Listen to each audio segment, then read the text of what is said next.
6:33 p.m. on Monday, December 21st. I'll call the Board of Selectmen meeting to order. This meeting is being recorded. Minutes are being taken by Gail Hunter.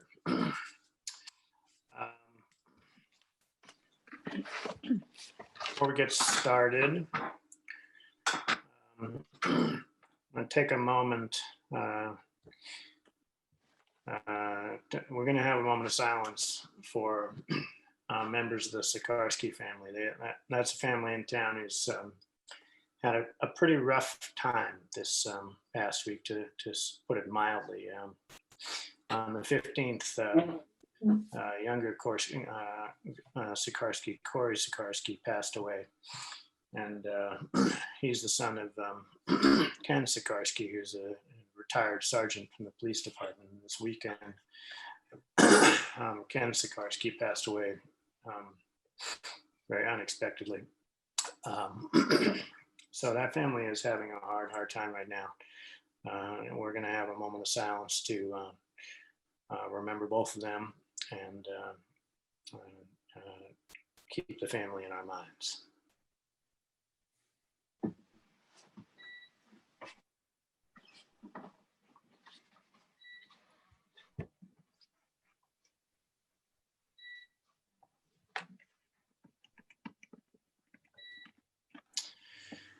All right. First item. I'm going to ask if there's any public input on any items that are not on the agenda. If anybody has a brief comment they want to make, I'll give you an opportunity now to do that. Just unmute yourself and identify yourself.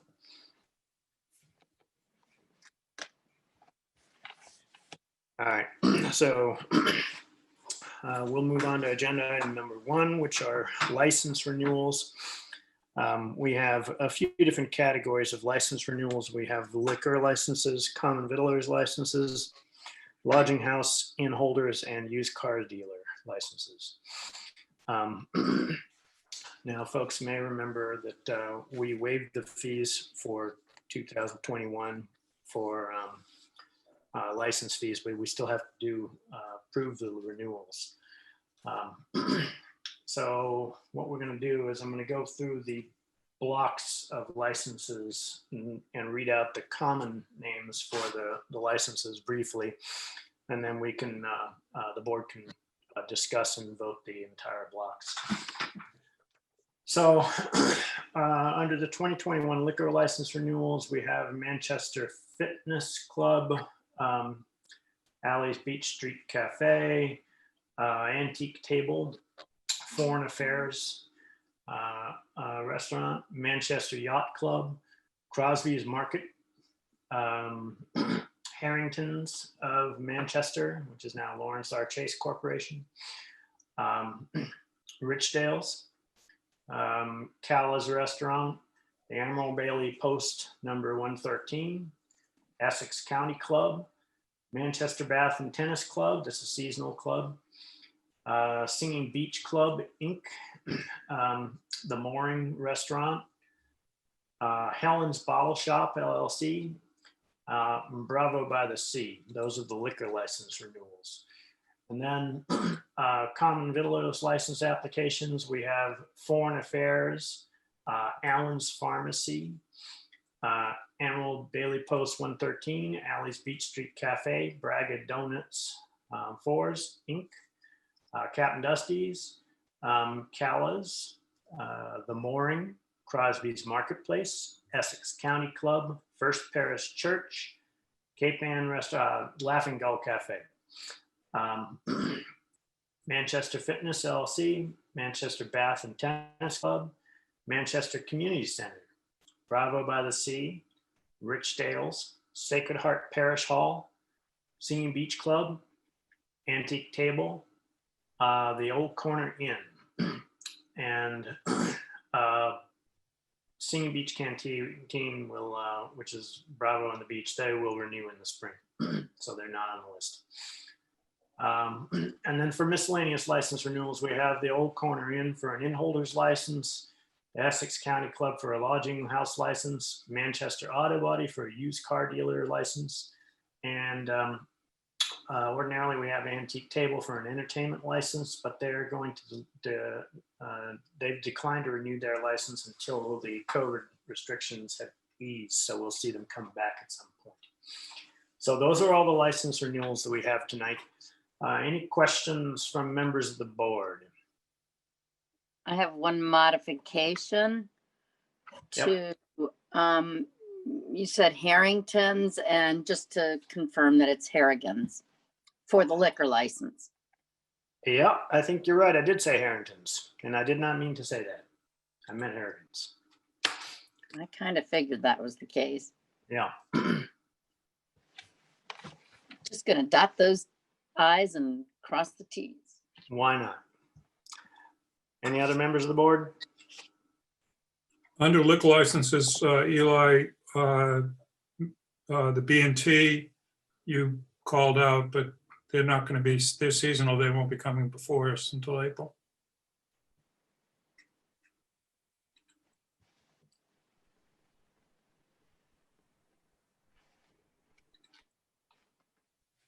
You're right, I did. We won't be voting on that one tonight.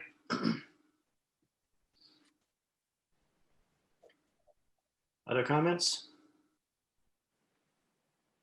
Any questions from the members of the public?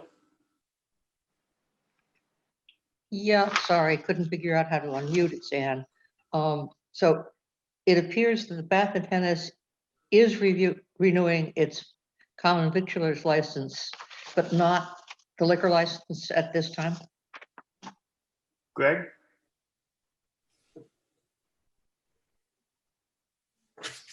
So yes, that's right. So the liquor license is a seasonal license. The common vic is just a common vic license for the year, regardless of when they open. Thank you.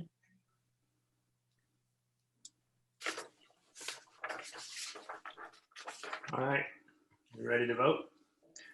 Can I get a motion to approve the 2021 licenses for liquor, common victualers, lodging house inn holders, and used car dealers? So moved. Second. Any discussion? Roll call vote, Mr. Bodmer-Turner, Yes. Ms. Jakes, Yes. Ms. Harrison, Yes, Mr. Round, Yes. Mr. Boling votes yes. All right. Item number 2 on the agenda is an interview for the Bike and Ped Committee with Dana Vermilye. And Dana, if I've mangled your name, correct me. And It's much better than most people do. thank you. It always gets mangled a little. What's that? It always gets mangled a little, so you did very well. Thank you. All right, well, why don't you just take the floor and identify yourself and tell us a little bit about yourself, and the board will ask you questions as appropriate. Well, Al told me that some of the things you might be interested in were why I was interested in being on the committee, and something about my volunteer experience in the past. Is that correct? Yep. Okay, so I originally moved to the town when I was 15. So my first volunteer experience was actually in the Beverly Hospital. And I also volunteered in the Science Museum. And as time went on, I did tutoring, working in classrooms, volunteering in nursing homes, got older, volunteered in my kids' schools, et cetera, et cetera. You probably, do you want more? I did a lot of work in nonprofits and government organizations, community work, consulting. I worked with Carnegie Corporation for a lot of years with their nonprofits. Am I giving you too much or too little? No, you're fine. Fine, okay. Why I want to be on the committee? Well, I went to a couple of the committee meetings, and they actually asked me to be on the committee. And I think that biking and walking are public goods. It's good for people. It's, makes people healthier. And it's good for the community. And if people are walking, they're more likely to run into each other, and it builds a better environment than always being in your cars. And it's good for the environment. So the committee is doing some steps towards, a good thing, and I'm happy to make a little contribution. Any questions? Yep, I'm sure we will. So, Quite so So- arduous a process when they said, would you like to do this? Sure. Go ahead, fire away. so board members, Becky, you go first. Thank you very much for tossing your bike helmet in the ring. Well, thank you. Also, too, I want to say thank you to the Board of Selectmen for all the work that you do. I know this interview is like a little tiny nanosecond of all your work. So thank you to all of you for your work. Go ahead.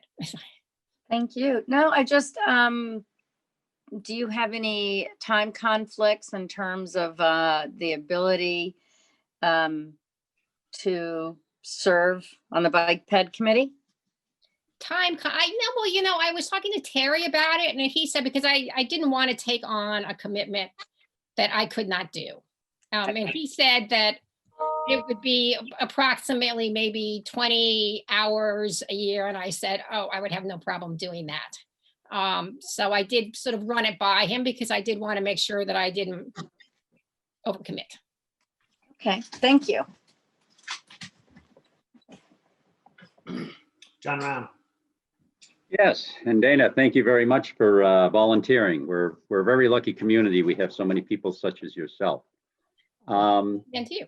Yeah, and I noticed as you ran down the list, you've got a lot of people-oriented, nonprofit type of experience, types of things that involve lots of people.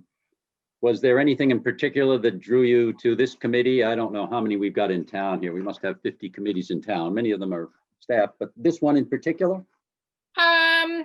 Well, I mean, it's sort of, I think the personal and the general oftentimes, you know, they intersect, and I live on School Street, and I actually thought that it would be great if School Street was more bicycle and pedestrian friendly. And I did talk to the town about it, and the town said, we'll talk to the bike and ped committee about it. So I did talk to them, and they seem like a good group. And they seem like they're doing interesting things. So that's kind of the sequence of events. Great, great. So you've got an interest already in terms of what's in the street in front of your house, in fact. Yeah. Very good. I think it's Okay. an important street for the town. I mean, it's, you know, some of it is subjective and some of it is, you know, Mhm. objective. Great. Well, thank you very much. Well, thank you. Ann Harrison. Thank you for stepping up. Most of the things that you have done as a volunteer that I've heard in your list are relatively non-confrontational. The bike and pedestrian is a little more political. Are you prepared for, because there are things that they would like to do that other people in town think would be inconvenient. So there's going to be not wild controversy, but we're not going to be as everyone thanks you as volunteering at a hospital as a young person. Hmm. Are you prepared for that? That's a good point. Could you be a little more explicit?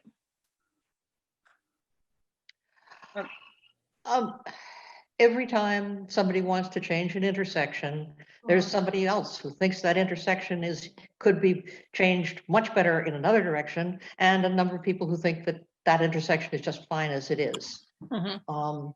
And I'm not sure that it's going to have a huge effect on you, but you have to have a little thicker skin than say somebody who's volunteering in the PTO. No, I think that's a good point, and I hear what you're saying, and I understand what you're saying, and well, two things. One, I do sort of believe that, I mean, one of the things that I did, you know, as one of my jobs was, for a while, I ran a mediation program, and so I do sort of really believe that as much as possible, you should try and find what the underlying needs and concerns of people are, so that it's not so much, well, it's my way or the highway, but if you have a concern that's different from somebody else's concern, is there some way that both people can be made happy? And I do believe that it's worth trying to exert, as you know, effort into that process. The other thing I also think that is that that's just the way life is. I mean, no matter what you do, you know, oh, I don't know, 40% of the people will dislike you. Look at our current politics today. I mean, my God, if any of the people we respect had sort of said, I'm not going to do this. I think it's the right thing, but I'm not going to do this because some people will be unhappy in the short run. Not too much would get done. Well, I think some mediation experience would be a great thing to bring into the town's list of volunteers. Thank you. Jeff? I want to thank you too for stepping forward for this particular committee. And I'm getting the feeling this may be I have a, committee. Go ahead. well, no, I have a particular interest as well. I live on School Street and Oh, great. I'm on my bike all the time. Oh, great. And it's hazardous duty to go up School Street. So It's very hazardous.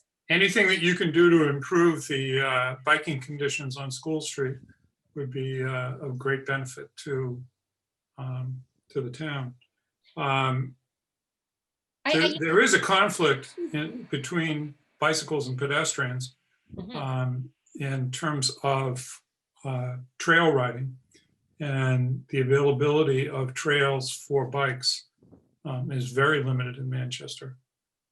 So that may be something that you need to look into a little bit more, and I'd be happy to talk to you about that. Great, great. And I'd But be happy. I'm really glad to see you stepping into this committee and this role. And it's always good to have a neighbor on there. Well, thank you. And I might consult with you about, I a little bit sometimes confused at what some of the obstacles are in terms of making School Street more bike. I mean, I know some of what they are, but I'm not clear why they have been quite so insurmountable. And I'd be interested at some point to get your thoughts on ways to overcome the obstacles and how that could possibly be done. I have to say I know some of the people on the committee are more sort of diehard bikers in the sense of let's go for a 20-mile ride. I'm more sort of, gee, wouldn't it be great if people could bicycle to the library or bicycle to the restaurant, or sort of bicycling as a way of life. If kids could feel safe bicycling to school, if kids go to jobs, they could bicycle home. So it's more, I don't know that much about trails, but I'm happy to look into that as well. Okay.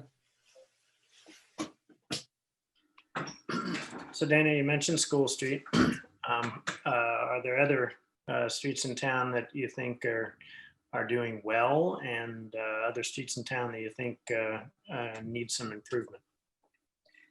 I do know that Terry asked me to talk to Jennifer, who is doing the Cape Ann.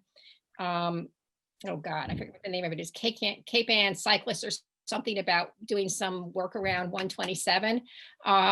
So I think that's probably one area that there's some interest in. I think that, it's nice that they have those, near the school, there's a little bit of notification, share the road. I think it would be good to have much more of that around town, to share the road in places where there can't be bike paths. But I have to say too, that also that although I believe in the goals of it, and I think it's a very good thing, I am not a traffic engineer. So I don't propose to set myself out as, and I would be interested in, if there are any resources available in terms of, who is a traffic engineer, who could sit down and say, okay, if it's a worthwhile goal to do this, what's the best way to implement it? Does that make sense? Yes.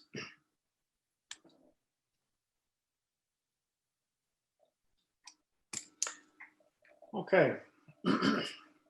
Well, any other questions from any other board members?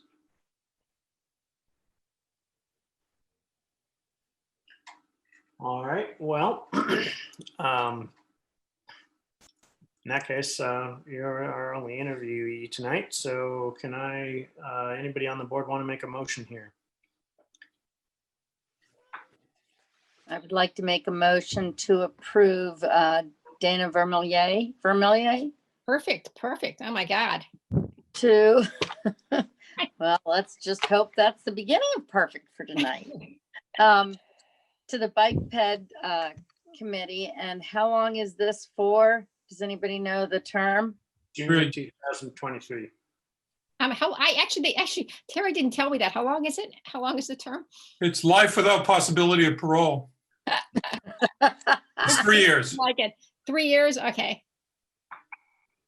For a 3-year term. Or as long as we can keep you. Actually, that part doesn't go in. Second. All right, any discussion? All in favor, roll call vote. Ms. Jakes, Yes. Mr. Round, Yes. Ms. Harrison, Yes, Mr. Bodmer-Turner, Yes, welcome. Mr. Boling votes yes. And thank you for volunteering. We really appreciate it, and we look forward to hearing from you in the future. Well, thank you to all of you again for speaking with me tonight and for all your work in general. Thank you. Right. thank Dana. you. All right, going to move on to the item number 3, which is dredging update and harbor fees. And we have Bion Pike here tonight.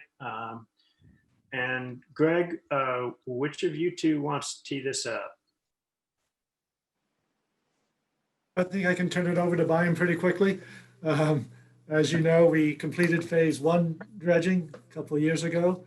A couple, 3 years ago now, I guess, if not more. And so we are on to phase 2, which really focuses on Proctor's Cove and the channel leading out of the harbor.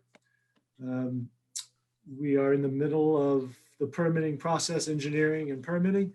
That is a multi-year process. As you might recall from the last time, it was more than just a few. Hopefully it won't be quite as many as last time, but we would anticipate beginning phase 2 dredging perhaps in 2025. And so leading up to that, looking at some financing plans and how to raise some funds for that. We last time around, we used waterway funds in combination with the state grant. We would anticipate another state grant, hopefully to the tune of 50% of the cost of the next round of dredging. We have an estimated cost of roughly 3.4 million for the next phase. So I think with all of that, I'll turn it over to Bion for some more details, and he can walk you through some of the thinking about the fee structure, and we can have discussion from there. Good evening, everyone. Bion Pike, Manchester Harbor Master for the record. Good to see you all. So I think Greg covered everything, and I'll see you later. So as far as the Greg discussed the state grant, state now will match up to 50% for a total of no more than $2.5 million for a single project. So if this is approximately a $3.5 million project, we're going to have to come up with that other 50%. I'm anticipating that we will have some funds in the waterway fund as we did last time. I'm hoping, expecting around $500,000 when we get to the construction piece of this. An important part of the construction piece is we really do need to decide and let both CLE engineering know what year we want to move forward because of the permits. Some of these permits do expire. The one really important one, our suitability permit for dumping this material offshore, is only good for 3 years. So we don't want to be permitted prematurely and have to go back into the process for re-permitting. So $500,000 in the waterway fund. Then where are we going to come up with the rest? And the HAC, the last couple of meetings, had good discussion and has come up with a recommendation for the Board of Selectmen. There was discussion on whether or not to just raise mooring fees, whether that would be appropriate, or whether or not there should be an annual assessment of all boaters, not just mooring holders, but also boaters at slips, that would go directly into a fund for dredging. And that was the path that they voted on for recommendation. They're recommending a $50 annual fee per vessel to go into a separate fund for dredging.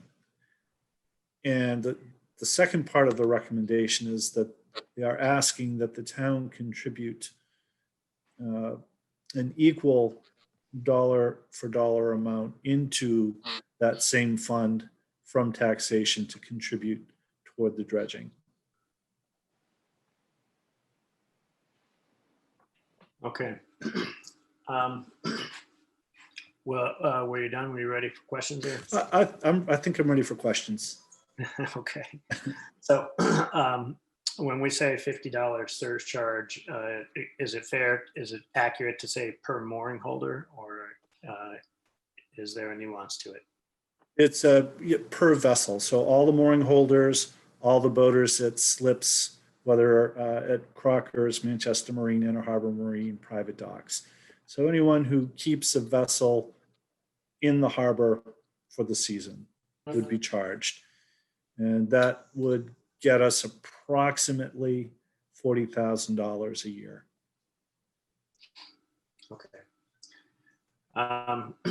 Greg, is your this is going to be this is going to be reflected in your budget as well, the $40,000 kick in from the town, or where are we at with that? I don't show that yet. So it's not in the preliminary 22 budget. So it's something that if you want to start creating a capital reserve fund for this purpose, we can talk about that as part of the capital budget. Okay. Well, I'll tell you what, we're going to be discussing budget later on, so maybe it's premature for me to bring it up. But, May I? all right. Other board members? Yes, Ann, go ahead. Several thoughts. One is it's pretty regressive. Somebody with, a 15-foot outboard is paying the same as somebody with a 50-foot boat flying 12 feet. That doesn't reflect usage. It doesn't reflect value. It's just regressive. Beyond that, I think that somebody with a small boat in Area 7, which is never going to be dredged, is being charged for something that's of value, great value to some people, but no value to them. It just seems like a very sledgehammer sort of solution to a problem that maybe require a little more finesse, especially given the questionable validity of our current mooring fees. Right. I know there has been some question about whether or not our mooring fees could be used for these No, larger there's some projects. question about whether our mooring fees reflect state law. You're right. That concern has been raised. I think we're in better standing than communities that charge the differential rate for residents and non-residents. Correct me if I'm wrong, but I do believe that the town council has looked at this and said that we aren't in violation of the state law on the mooring fees being used for dredging and other projects. Not on their being used for dredging and other projects, but on the basis of the amount that we're charging. That I haven't found anything myself that Chapter says 9110A. right. It talks about a reasonable amount being charged. For the management of the not of the use of the harbor, but of the management of the permits. Is Right, this so germane to what we're discussing tonight? I think so. No, it So it is. is about the money we collect. Yeah. So it And is a- also, we're putting in, as I said, a very regressive super fee on something that's already questionable. And I had hoped not to have to do this in public, but here it is. It's fine to have it in the public discussion. It's all part of the Right. debate. So the Yep. last time we went through this, we had town council look at it. They were comfortable with the use of the fees. Their argument was that you couldn't have any moorings if you didn't have a deep enough harbor. You know, so it's an area of debate, but council felt comfortable with us with the approach we took last time.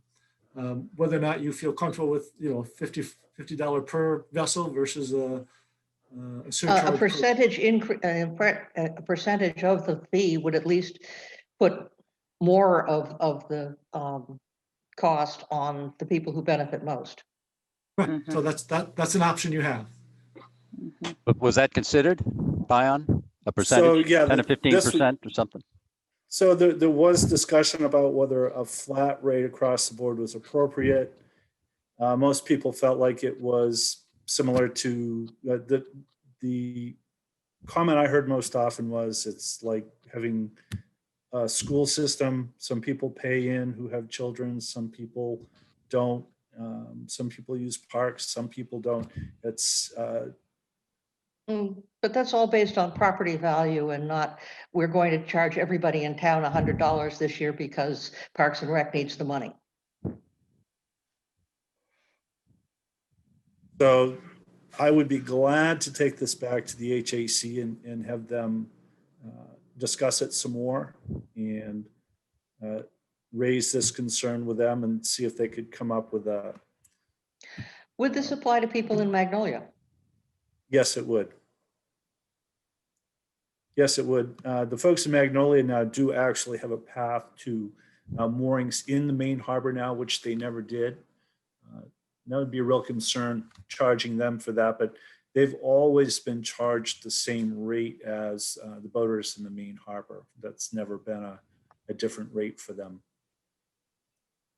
Do people who currently have slips at Manchester Marine actually pay for a waterways or a permit? Absolutely. Okay, so this is not different from adding this fee to them is not different from charging them for a what is effective mooring fee. It just happens they're not using a block, they're using a dock. Yeah, we have we don't call it a mooring fee or a slip fee. It's a waterway fee.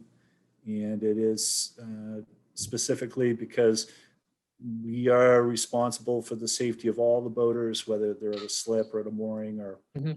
Okay. Okay. Bion, question is the fact that slips are involved, do you have all of the information if you were to consider some sort of a percentage arrangement? Because they're not necessarily paying by the foot, they're paying for a slip. But you need to be able to. Everybody capture that does pay by, information. everybody does pay by the foot, whether they're at a Okay. slip or it is. All right. There was some discussion about if it were going to be graduated, what would be the different lengths and what would be the rate. But pretty quickly, the group did decide that a flat rate would be the simplest solution. So I don't know, just whatever your number is, you know, add 10 or 15%, that's pretty easy too. mhm. You know, I mean, both of those can be done. A couple of other questions, if I may. What's the target date for this? For this next construction piece, the discussion is 2025. So about 5 years from now. Okay, so you're collecting a bunch of money. This would kick in and you've got a few $100,000 here, a Mhm. couple of hundred that is in the kitty, Mhm. and you've got a bond. $1 million bond, okay? And then that's got to be retired over the next 10 years. Right. So, and so that's a lot of money that's got to be collected for quite some time. at least 10 years, I think. I mean, you need the money for the budget, and then you need the money to retire the bond. Yes, absolutely. Okay, so the grid that you've got in the handout there, that was just, you just started in a random year, 2019, but you can move that around. Correct. So, okay. So with the grant that happened, the state grant that happened 3 years ago, did we get 50%? It was right around 50. We had a $500,000 in the waterway fund, and the state gave us the other $500,000 for that construction piece. Okay. So when you say 50%, we've got some history to go on. Yes, we do. Okay. It wasn't just, well, let's hope. No, and the state reflected positively on our dredging efforts last time and did encourage us to come and talk to them when it was time to dredge again. So, of course, it could be a different administration by then. You never know, but we did a good job in the state. Appreciated that. Okay. Well, I'm with Ann in that I think it is kind of regressive, and if you were to work some sort of a percentage arrangement, that seems to be a bit more equitable. Okay. Becky and Jeff? I have a question about whether there's any outstanding bonds on the first dredging project. Or not. We didn't have to take out a bond for that one.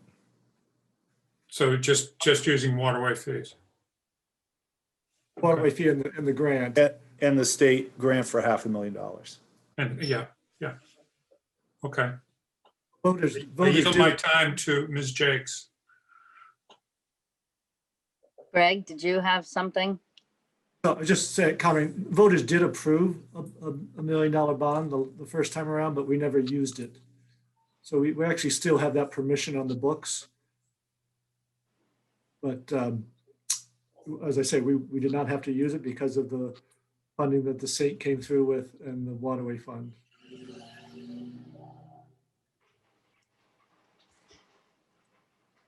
Eli, if I may, I have a question for Bion.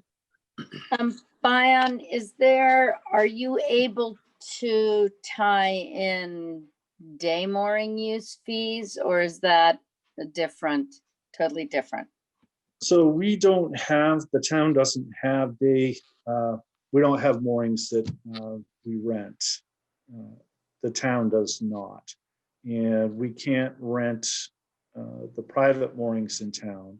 They're not ours, they're all privately owned. And only Manchester Marine and Crocker's Boatyard have the legal federal right through the Army Corps to rent moorings. So we don't have that option. So even if we were to put rental moorings in somewhere? We don't have a spot where we can put them. The only possible place they could go in would be Area 7. And that requires getting Army Corps permits because of the eelgrass. Mm-hmm. We could try. I'm skeptical that we'd be able to get those. Okay, thank you. All right, so what I heard was what sounded like leaning towards asking the HAC to deliver a model wherein it's graduated payment. But I'd like to make the direction, if we're going to do that, I'd like to make the direction clear in the form of a motion and vote. Ann, are you prepared to make a motion here? Sure. Move that we recommend to the Harbor Advisory Committee that they reconsider the flat fee and look for a way to raise similar funds from a graduated method, perhaps for graduated method. Is there a second for that? Second. Any discussion? All in favor, Ms. Jakes, Yes. Mr. Bodmer-Turner, Yes. Mr. Round, Yes. Ms. Harrison, Yes, Mr. Boling votes yes. Sorry for the additional work, Brian, but well, that's the way it goes. Way it goes. This is why we have this process. And I know the HAC will have no problem discussing it some more. Yep.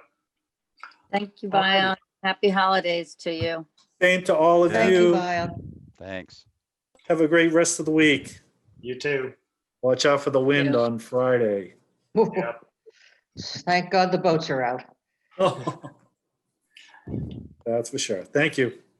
Take care. All right, item number 4 is the 40B update, and we actually don't have very much that we need to cover here tonight. We don't have any information back from the consultants yet. There's a question of whether or not we want to discuss any of the environmental impact, or rather environmental impact conditions from our previous workshop, or if you want to defer that until when we get to the next workshop. We're currently, we're a little bit behind. We're roughly on schedule. We can squeeze in some discussion tonight if we want. Do board members want to discuss this at all tonight, or do they want to wait until the next workshop session? I'll take a straw poll. Ms. Jakes. I think I'd like to wait until we have a little more info. Mr. Round. Mr. Round. I want to see the consultant reports. Harrison.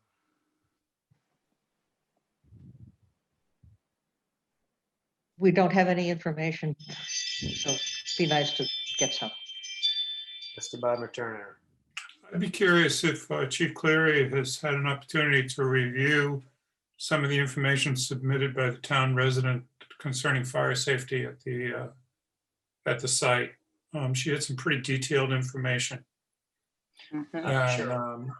whether he's had a chance to look at that and consider it in terms of his knowledge of state regulations. That's fine. Chief Cleary, I'll give you a moment to do that in just a second. As far as the discussion of environmental impact, I'm in favor of waiting until we get the additional consultant information at our next workshop as well. So, As am I, Eli. okay. Now, Chief Cleary, if you could address Mr. Bodmer-Turner's question. Sure.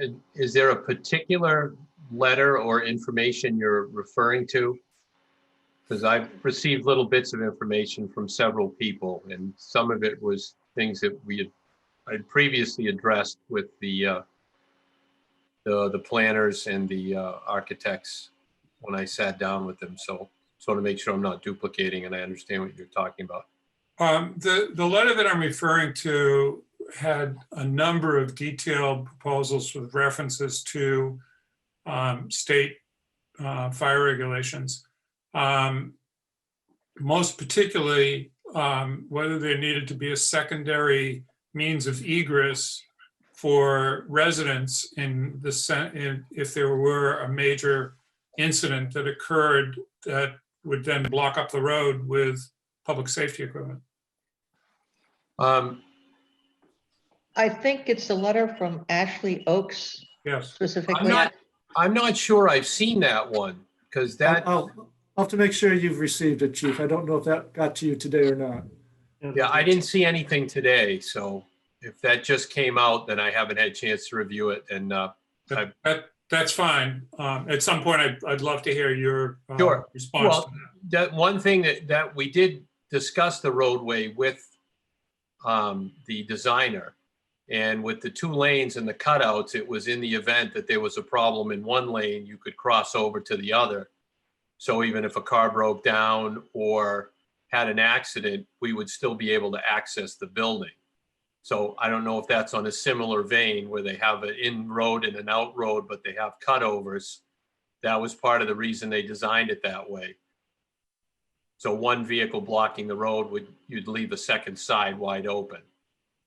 And I doubt that we would clog both sides of the entrance and exit roads to the building, if that was the concern. This letter has a lot of really very specific information on regulations regarding the amount of feet required for turnaround at a dead end and Yep. what this plan shows. Anyway, it's a really good letter. Well, So, I look forward to reading it. I mean, those are things I did preliminarily discuss. I gave them our turning radius of our largest apparatus, which they figured into the turnaround that was up by the parking garage.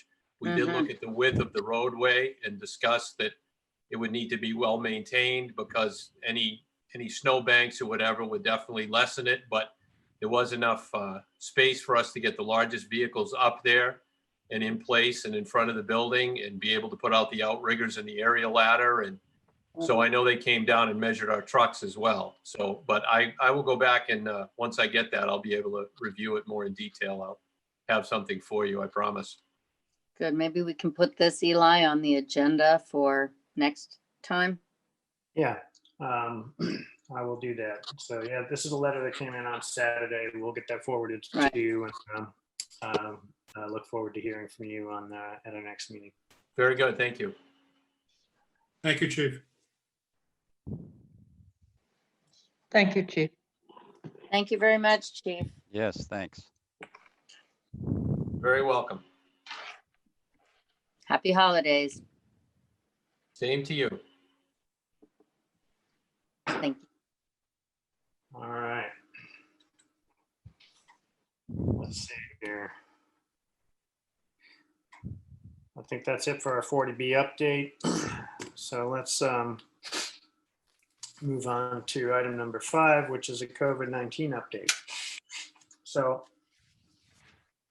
first of all,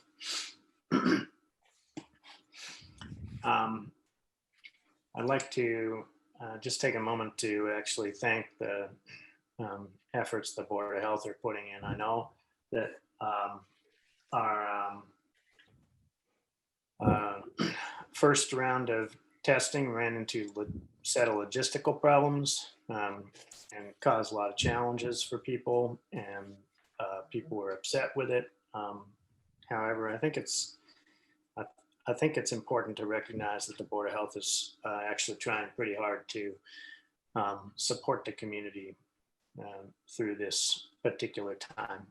And I'd like to thank them for their efforts here, and Greg's as well for the efforts that we went through to arrange the testing on relatively short notice in the first place.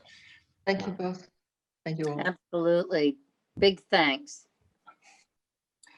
So since the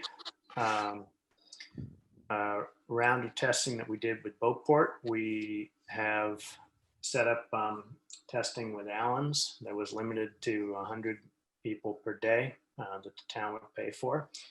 I believe the first few days filled up fairly rapidly. Greg, are the remaining 2 days or all 5 days completely full at this point? So they all subscribed, all time slots are taken at this point. So those are 500 tests that have been confirmed. So this will give us a total of around 730 tests or so that we will have done for residents in a relatively short period of time. That's over 10%, well over 10% of our population. It would be nice to do better. So anyway, that's where we stand right now. Questions from board members, comments from board members. I have a question about the previous testing. And without getting into all the logistical nightmares that happened. Post-testing report of results, I was contacted by a townsperson who was tested and as of Friday had not received any test results. What's the story on turnaround time? And you know, the whole effectiveness of this is if you got a fairly reasonable turnaround time. And Tuesday to Friday is not, to me, a very reasonable turnaround time. 48 hours is. There were some problems with the legibility of various emails. And so there were some challenges tracking down people. I believe that's been corrected. There may be a handful still outstanding. Um, it's an advantage of the new system that we've gone to that avoids that kind of problem because people are entering their own emails, typing them into the system. So it's a much more fail-safe approach. But there were some problems with that for the Tuesday testing. So if there were people who didn't get their results, who should they contact? So we have a contact up on the website to contact to contact Beauport directly to give their correct email address so that they can get their results.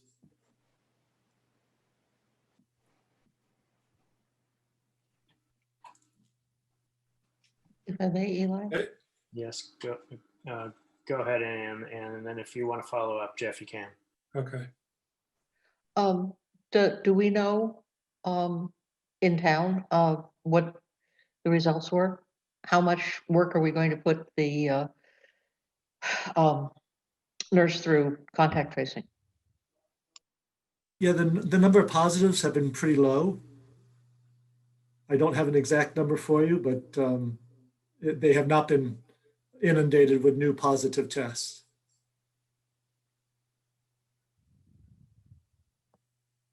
That's good. Yes, absolutely. Do we have, oh, I'm sorry. Eli, may I?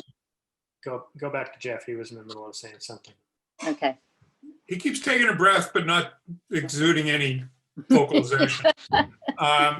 Keep trying. I have a thought about this, that, we contracted with Beauport, and they did not seem ready for prime time on this at all. I wonder if we should go back to them and say, hey, we don't feel like we should be paying the amount of money that we contracted for, given the fiasco that occurred. And the fiasco seems to have occurred, at least significantly, in terms of your own organization. And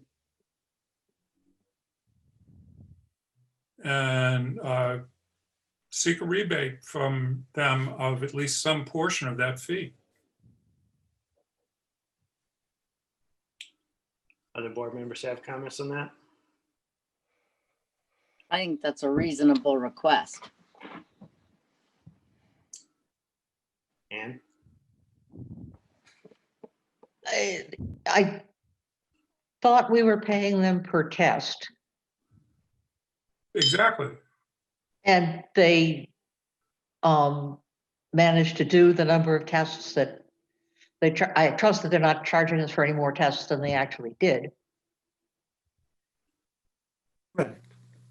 They also had expectations that each testing would take a certain amount of time, and it ended up taking a lot longer because there were problems with their computer systems, problems with their runners. Greg had to intervene and say, look, stop putting labels, going back and putting labels on these things. Just put the paper into the test that you take, into the bag with the test that you take, and take that back, and you'll have an ID. For Greg to have to intervene to do that, they're not ready for what they were intending to do. Mhm. I would agree. We should ask them for something. It was a big inconvenience for everyone who was involved. It was more than an inconvenience for Yes. many. I mean, the police officers having to Yeah. get involved. It was. Well, they had only done this once before. Is that correct, Greg? Did I read that someplace? How many actually events they had hosted prior to this one? I know Right. that They've they've done done them it. in Hamilton, but I don't know how many. Okay. All right. But they've done Hamilton, but there might be others. Yeah. Okay. So I'm happy to have conversation with them and see what we can do for negotiated price. Mm-hmm. Greg, Even you if wanna it vote? doesn't come to, Greg, you want to vote on that, or are you good with a consensus? The consensus is fine. All right. Becky, did you have any other comments? I do. I'm just curious if we know if we have any more active cases since the 16th. I know we're gonna find out on Wednesday, but have we had a jump at all? I don't think it's a big jump. We have had additional cases, but I don't have an exact number for you, but I believe it's below 10. At least it was the start of the day. I don't know if it's grown higher. Okay, thank you. But Greg, at this point, everybody who was tested on that Tuesday, those 200, they all have their answers, excepting those few who might have email issues. Correct. Everybody's, and we've got the answer. That's my understanding, yes. Okay.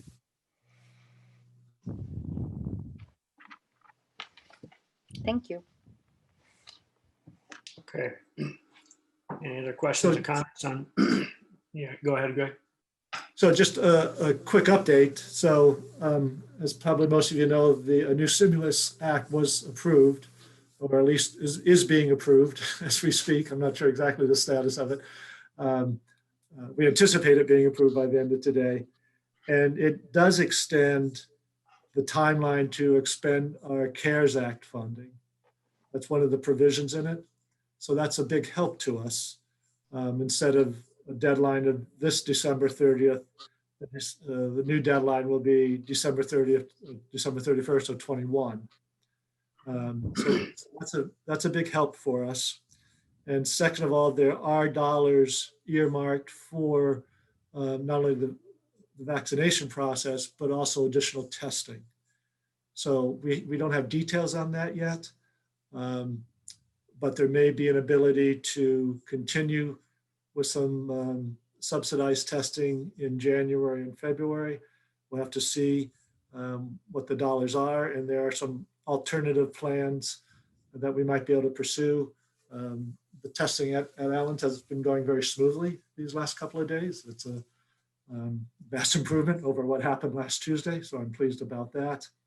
And there may be some other approaches that we might be able to take as well.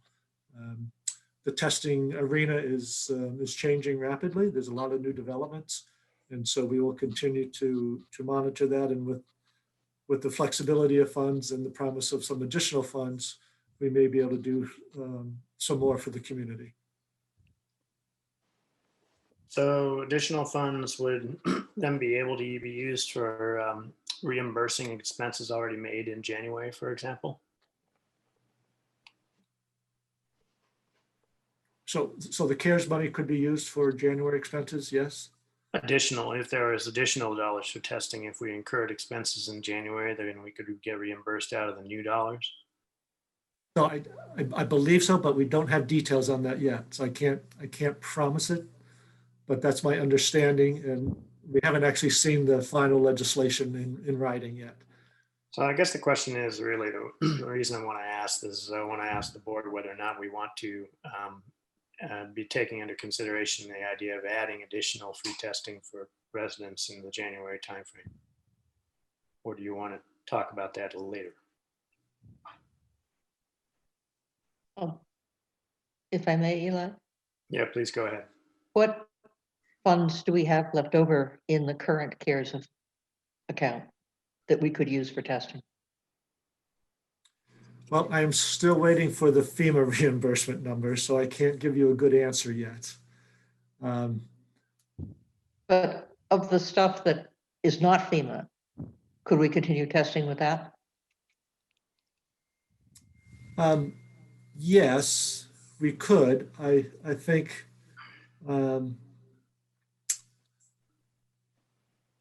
going forward, I would recommend that we look at some alternative models, and perhaps it's a cost share rather than 100% subsidy, or that we at least do some, I don't know about means testing, but some way to make sure that those who could benefit most from the subsidized testing, they're the ones we target. Yeah. Part of the issue is that CARES money can also be used to support the schools, and the schools are going to be laying out a lot of cash over the next several months. Correct? Correct. Eli, if I may, regarding more testing. I mean, I think part of trying to get this testing going was for, the numbers going up quickly and concerns with holiday travels, which I think come January, I don't know how much traveling we're going to be seeing. So I wonder if there's some way we could look at what Greg's talking about, being able to focus on people who might need help with the testing more so than just somebody who wants to take a trip down to the Dominican Republic but can afford to pay for their own test. Yeah. All right. So clearly we're not gonna come up with a complete decision tonight, but it sounds like we'd like to get some options for maybe extending some additional testing, and we'd be supportive of different payment models. Should we aim for our January 4th meeting to hear some additional options? Or is, yeah, I guess, you all right with that time frame, Greg? Yes, that's fine. Okay. All right, we'll plan on discussing that on the 4th. The 4th is a relatively short agenda on it so far. It'll be hopefully we're going to keep it to a pretty tight meeting then. Any other comments on COVID-19 tonight? Greg, you good on that topic? I am, thank you. All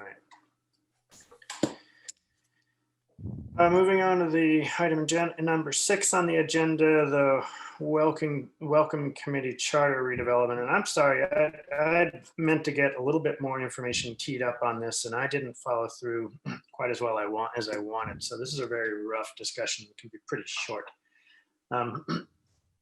Basically, there are some members of the Welcoming Committee who would like to get moving on some work, but they're lacking a little bit of guidance. Also, I believe some folks from the historic Manchester Historical Museum had an interest in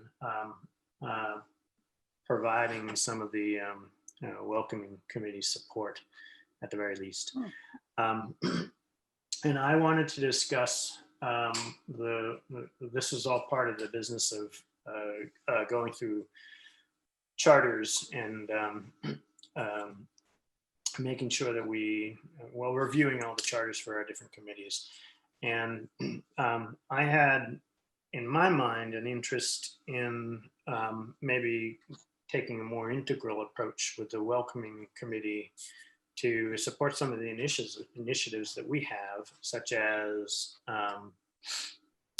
community engagement, getting people signed up for notifications, helping them understand what the different town departments can do, and where they go for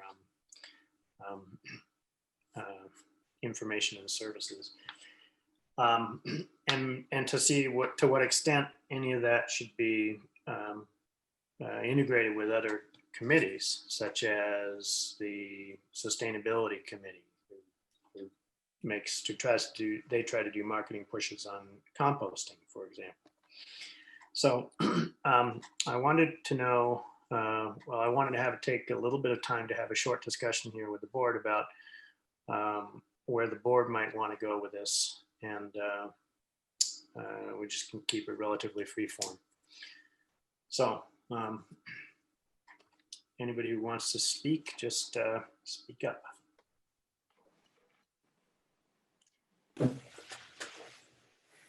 Eli, if I may.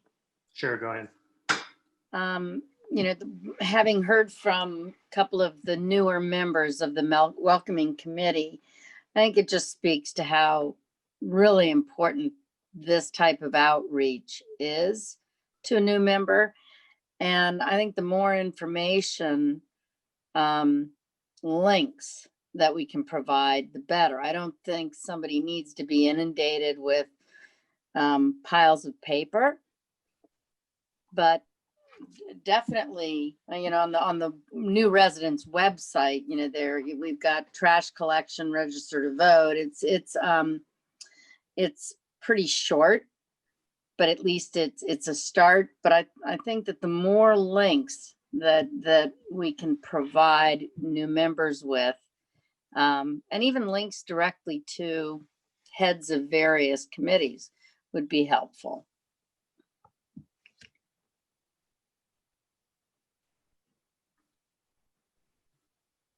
Other board members? If I may, Yep. perhaps the members of the welcoming committee who would like to see more activities could contact the various other committees that might be interested, the Parks and Rec, and just providing them a list of committees and contacts so that they could perhaps do a little bit of the organization themselves rather than having it be directed. That's a good point, Anne. I mean, and to that, to what you're speaking about, I think that it's, if we also ask the welcoming committee who they think is best to provide what, connections is best to be provided, they would know better than the rest of us who've been around town for a while.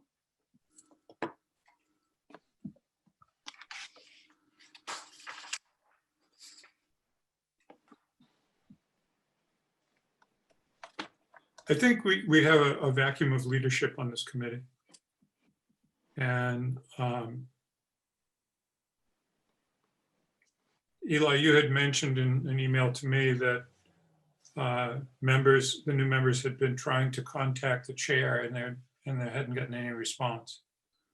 Some of this goes to the website policy that we talked about of having Manchester website addresses for each committee member of town boards and committees.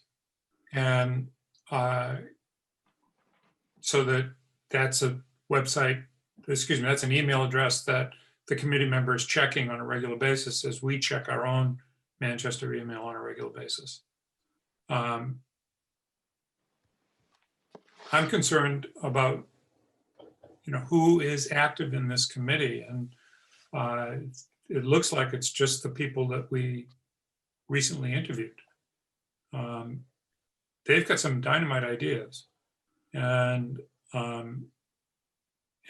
I would suggest that with a little bit of support, perhaps with Tiffany, getting some time with Tiffany, going to the new residents website, new residents aspect of our website, that leads off with trash collection.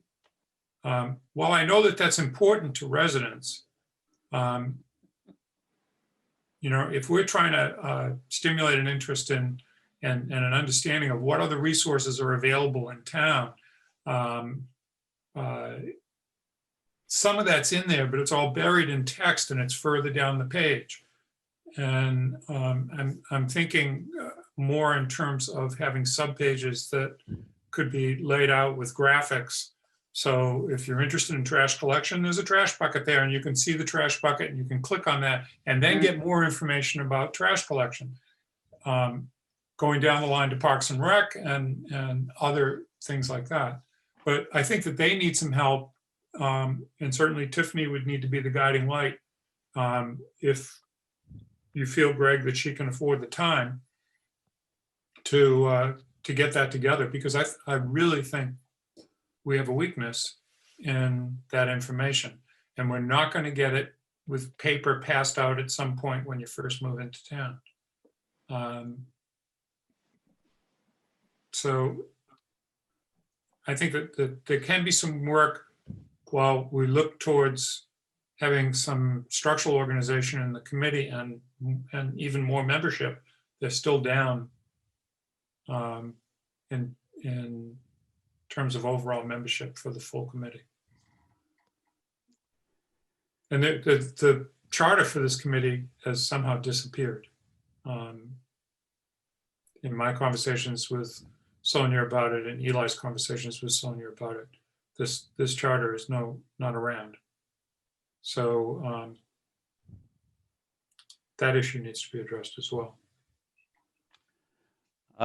Eli, if I may, in Greg's notes on this topic, he mentioned the Historical Society had expressed an interest. I happen to sit on that board, and I recall a conversation, it must have been a year ago, where there was some strong interest about getting involved with the welcoming committee and contributing to in some way. And if we've got a vacuum in leadership here, I do know that the Historical Society certainly has a lot of strong leaders on its board, people that are kind of take charge and do things. And I don't know if anyone on the welcoming committee has spoken with anybody in the Historical Society. Do you know, Greg, or is that just something that you have heard? I'm not aware that they have. Okay. Well, they had some ideas. I can't remember. It was a year ago, but they had some ideas about dealing with that. They were aware that it was kind of a committee that was fairly dormant, and that could perhaps help to light a flame under all of everything that's going on there. I can check with Sue Parker, who heads the Historical Society, and get more information and perhaps facilitate a connection. So if there's if the committee is really inactive and there's a vacuum of leadership, we should correct that probably by polling the members, finding out who really actually wants to be active, and then replacing members who are essentially inactive with people who will move forward. I guess Sonia can reach out to the committee members and try to get some active communications back from all of them to verify that who's actually going to be active on that committee. And as far as the charter is concerned, from my point of view, what we should do is simply develop a new charter and ratify it at subsequent Board of Selectmen meeting.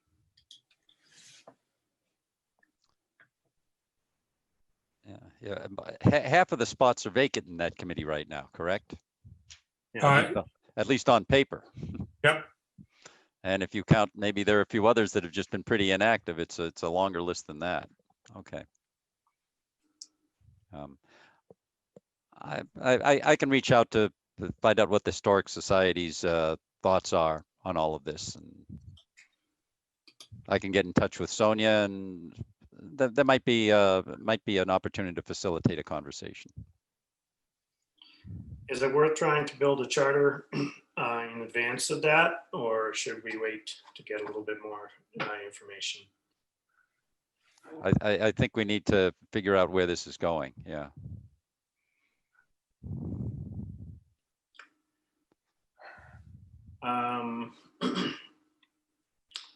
All right. Jeff, do you want to contact the committee members and engage with them a little bit to engage their activity, or should... Well, I'm happy to do that. And I also think that the issue that we just created a policy around website addresses,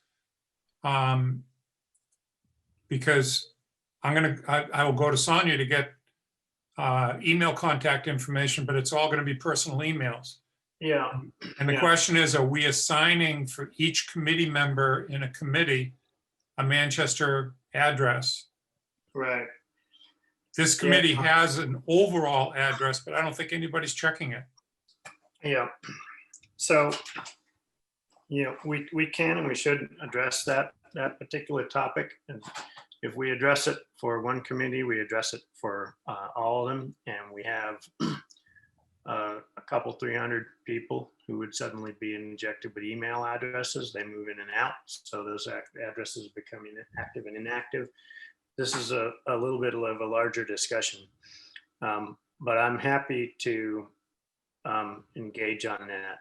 And what I will do is I'll plan on pointing up some of the issues, and we can have a little discussion about it on our January 4th meeting about some Good. of the, I think that's an important aspect as we move forward to implementing that policy and being able to get in touch with people, and holding part of their committee responsibility to checking that email.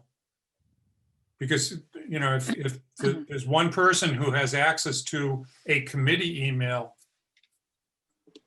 that person, if that person slides back or becomes less active, the committee's unreachable. all right. So I will get the information from Sonia on the personal emails for the people that we just appointed and the 2 other members that I see on the list. And try and reach out directly to them and see. And then I think, you know, if some of the older members would participate in helping to produce a charter for the committee, that would be useful as well. I think to have the Board of Selectmen do that without looking at their past experience with how they function is a little bit jumping the gun. All right. Yeah, I agree. Okay. All right, January 4th is starting to fill up. I knew it would. That's all right. We have a little window to do some of these things here. We may as well get them done. All right, I think we can move on to the next agenda item if people are okay with that. Yeah, Mhm. actually a more productive conversation than I thought it would be. It's fiscal year 22, item number 7, fiscal year 2022 budget discussion. Greg, you're up. So at your last meeting, presented the preliminary budget to everybody and handed out the notebooks. So I'm looking to see if you had a chance to cruise through it a little bit and flag any particular areas of concern, of interest, what's missing, what additional information you hope to have as you go through the budget in detail. And are there things that are missed here? You know, what areas would you like to flag? That would be helpful to hear those, sooner rather than later. So if you're not ready tonight, then in subsequent meetings. But January, February tend to roll by pretty quickly, and we need to have a final budget approved by the 1st of March. So it's time to roll up the sleeves a bit and dive into the budget.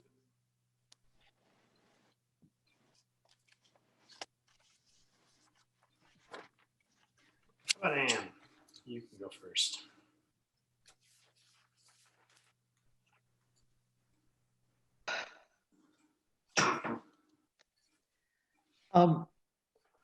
Obviously, public safety, there are lots of issues there. I think,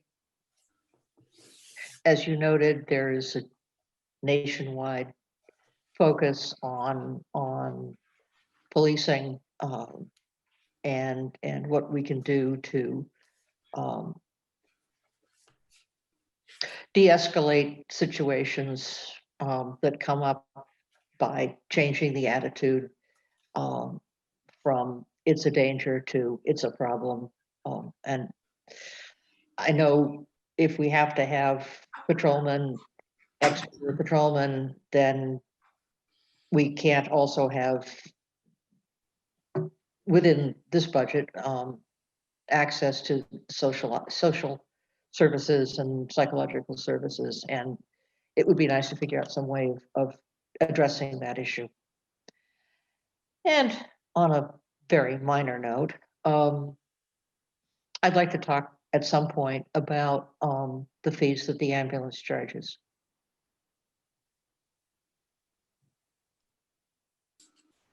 Anything in particular there?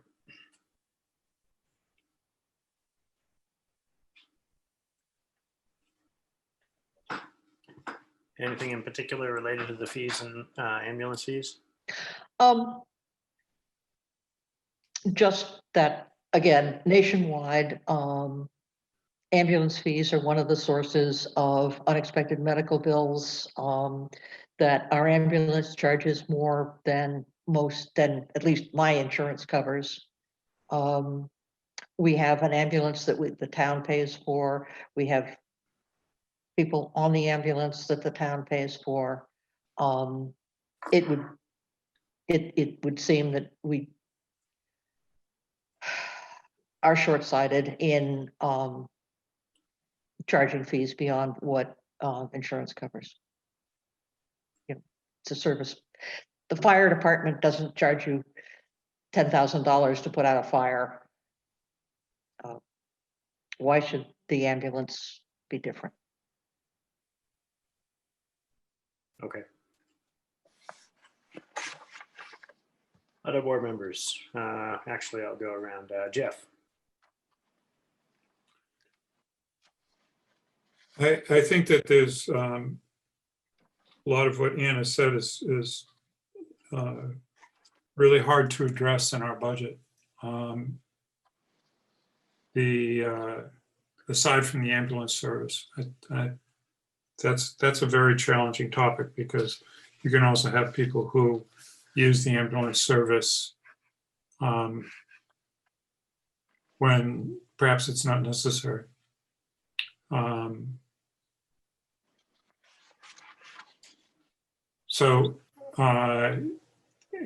Or repeatedly use it. It'd be good to have some data on that, in terms of repeat use in particular. I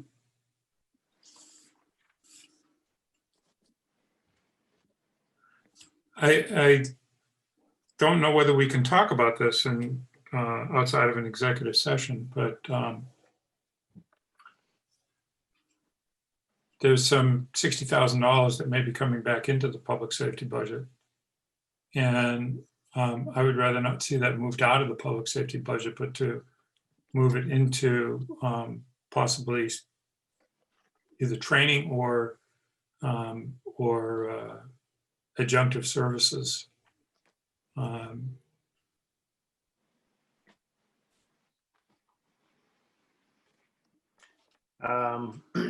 Greg, we can do an executive on that on January 4th, right? You can, yes, we can give an update on that litigation. Yeah, let's do that. Okay, then I will stop there with my comments on that. The DPW budget, which is one of the other big ones. Are we restoring the position that was taken out this year? The additional position, there was a position that was added and then pulled out. That was my understanding, Greg. So what we ended up doing was basically funding half of the two new positions, one in water and one in sewer. And so what the 22 budget does is fund that second half. So we do have the full year of those two temporary additional positions as we transition with some retirements. But there was So the retirements are happening at the end of this fiscal year? No, they'll be happening, one will be happening into next fiscal year. And then the second one, still a little bit up in the air, may spill over into 23. Okay. So again, the thought was to bring on a new person each of the divisions in order to basically capture the knowledge of the Yep. people who are retiring so that we have a smooth transition there. Okay. Okay. And the additional sidewalk person that was on tap. Right, so that did not materialize this year, nor is it in the proposed budget.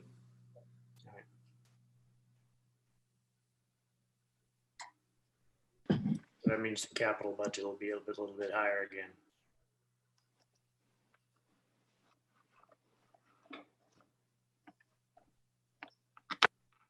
I'm not sure which position you're referring to. Either. Last year, we were talking about the two retiree positions, and we were also talking about adding a additional, essentially a person who could do support work for sidewalks, catch basins, that sort of thing. Am I remembering this incorrectly? I don't. No, you're correct. And then we pulled that out in part in March, and then we adjusted the capital budget a little bit, the sidewalks budget, to deal with that effect. Did I remember that correctly as well?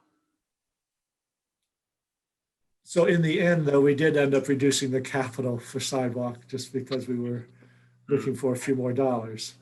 Yeah, that was done in, right, that was done in, that was what was done in March. The other one was done in the fall. Yeah. All right, so that one's still not in there. DPW is okay with that? You know, they would love to have an additional labor in the highway division as well. But you know, they didn't think they could ask for everything. Or at least I beat them up enough so they didn't ask for everything. What would their preference be first? Was it, because I thought highway was pretty high up there. No pun intended, but Right, but given the impending retirements in water and sewer, they do prioritize that. Yeah.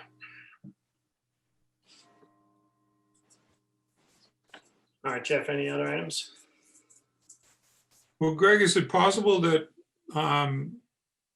the position that is being applied to the retirements, if the second retiree is not going out until 23, FY23, that we pick up the highway person this year and pick up the second retiree covering knowledge busting or capturing person in FY23? Well, so let me confirm those retirement dates. Let me see. I may not be remembering correctly on the sewer. I need to double check that.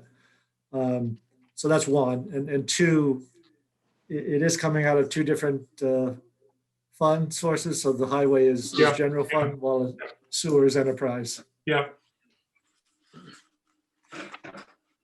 So last year when we discussed that, we were also, I think part of the discussion was, oh, we're also sure these people are retiring, right? Because otherwise we end up carrying extra people for an indeterminate period of time. Right. So yes, the retirements are definite. I just need to confirm in my mind the timing for the sewer retirement. I'm sorry, the water retirement. Okay. Who's next? Becky. I am making my way through things, and I do have notes, but if it's all right, I'd like to just email Greg some of my notes and more like clarifications. That's fine. John? Thank you. Yeah, I'm kind of like Becky. This is my first budget cycle. I keep track of so many numbers is you just have to be exposed to them for a while to get used to them and see what the story is. So I've gone through, I mean, my overall reaction is that Greg, you and the Finance Committee have certainly done a magnificent job in trying to make things fit together, especially when the school budget keeps on gobbling up a little bit more than its share, which constantly puts pressure on everything else every year.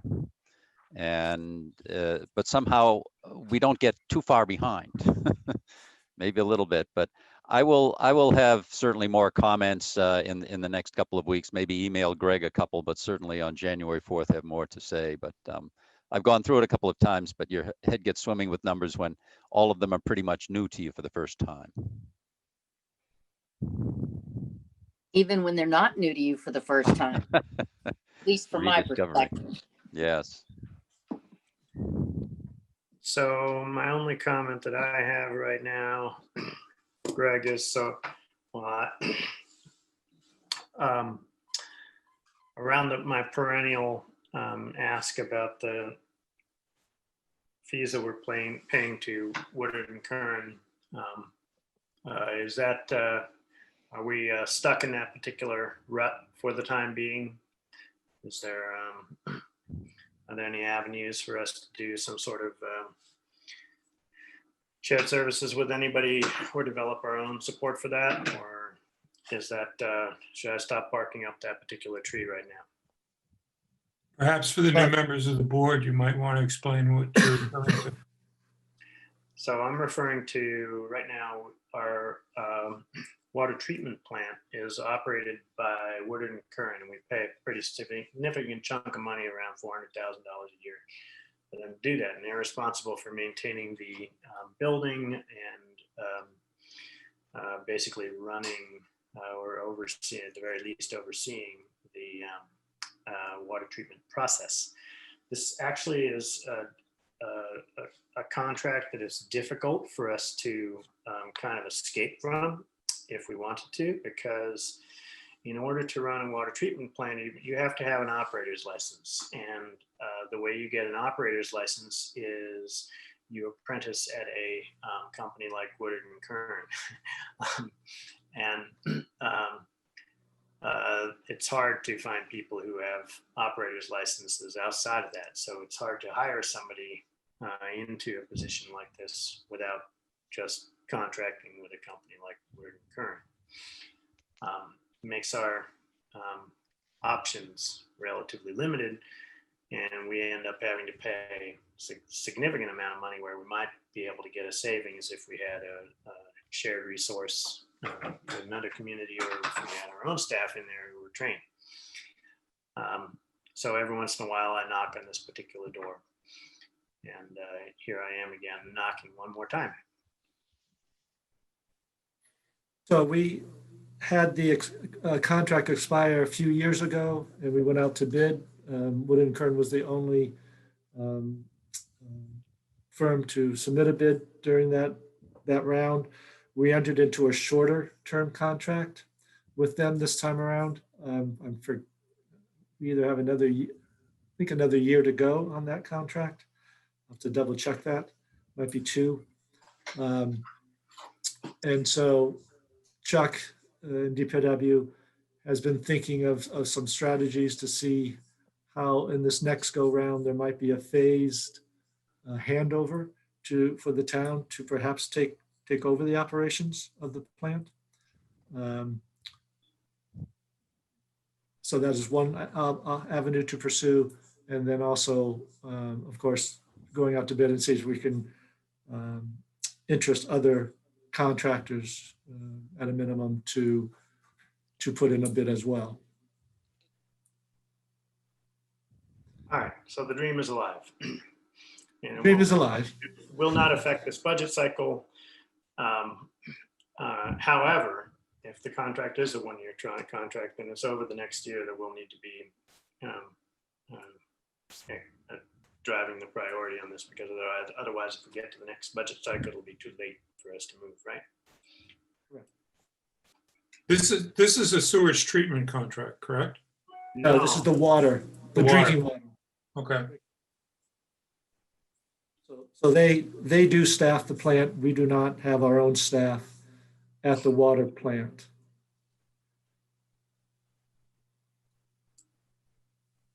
And we had a problem because of that at one point.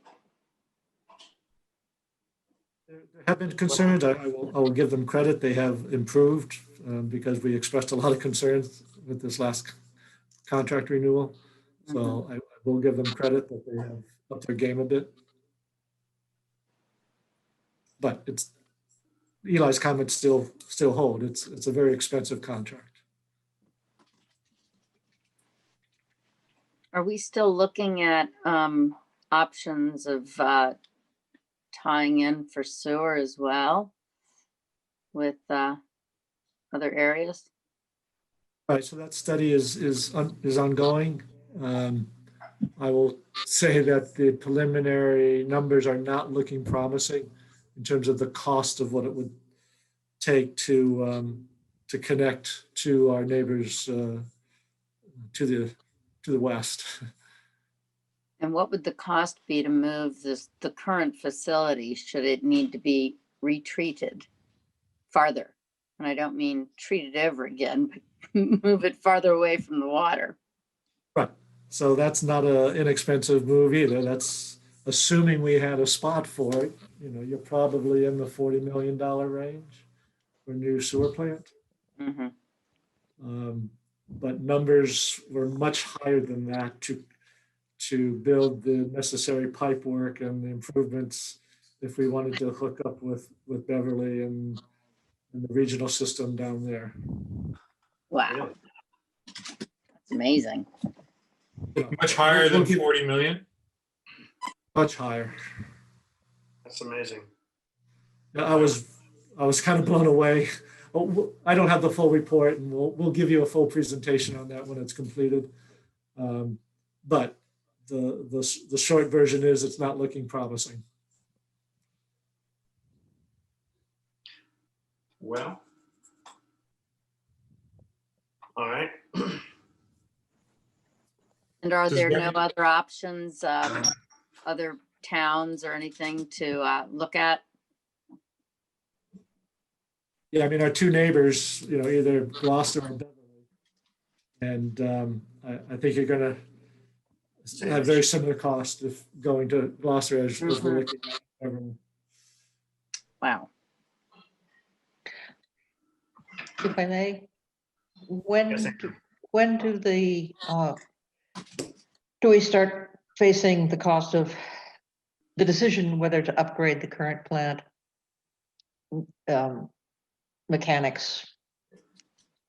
Is that this year or next year? So there'll be some relatively minor upgrades needed over the next 3 years. You know, certainly, you know, the 6 to 10 year range is when we are going to need to put in real money. So we'll have to be looking at ways to, if we're keeping this plant where it is, how do we fortify it and protect it from storms and rising seas?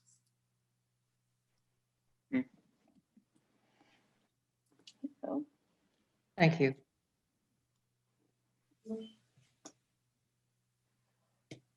This is off of DPW topic, but in terms of sharing resources, are we still looking at dispatch? I think that's something that should be on the table and that we should have a conversation about. So I think, as you know, the center in Middleton has been taken over by the state. And Right. they are offering a very attractive deal right now. They are offering to take over dispatching operations for us at no charge. I can't guarantee that that'll be the case, you know, down the road forever, but that is what they are offering right now. Is there any amount of time? Can't you get a better deal than that? Is this a contract that's an annual contract that, I mean, it's sort of like, what do they say, grandfathering your telephone to, you know, you never run out of data, but Yeah. if you can get it in writing. So the way this is arranged, basically, it's actually pretty close to a one-way door. You go through that process and you don't come back. Because each community that has its own dispatch service has a PSAP, which is assigned by the state. It's authorized by the state. Apply for it. When you go to someplace like Middleton Dispatch, you essentially give up your PSAP, and the state they want to reduce the number of those. They really don't want to give them back to you. So what is their motivation, Eli, for reducing? Do we know? It's been a while since I've been into that depth, but basically they're looking to streamline services and reduce costs overall. What is a PSAT? I forget the acronym, but it's basically the electromechanical system which takes 911 calls. It is the center to which, when you dial 911, all your calls are directed to.